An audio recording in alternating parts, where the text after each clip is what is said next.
அஸ்ஸலாமு அலைக்கும் வரஹ்மத்துல்லாஹி வரகாத்துஹு. அல்ஹம்துலில்லாஹ். அல்லாஹ்வுக்கு எல்லா புகழும். அல்லாஹ் வியந்தான். அலா ரஜுலும் யுலையிஃபு ஹாதல் லைலத ரஹிமஹுல்லாஹ். இன்றிரவு இவரை விருந்தினராக அழைப்பவர் யார்?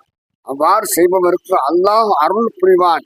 அப்போது ஒரு அன்சாரி தோழர், நான் அழைத்து செல்கிறேன் அல்லாஹ்வின் தூதரை என்றார்.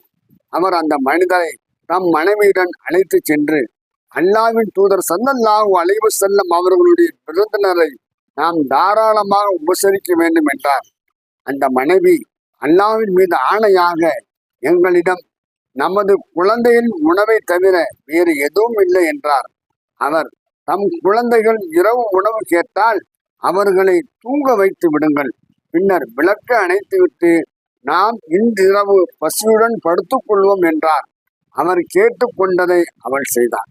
காலையில் அந்த அன்சாரி அல்லாஹ்வின் தூதர் ஸல்லல்லாஹு அலைஹி வஸல்லம் அவர்களிடம் சென்ற போது அவர்கள் பெருமானார் ஸல்லல்லாஹு அலைஹி வஸல்லம் அவர்கள் கூறினார்கள், லக்கத் அஜிபல்லாஹு அஸ்ஸ வஜல்ல அவ் லஹிக மின் ஃபுலானின் வ ஃபுலானத்தின்.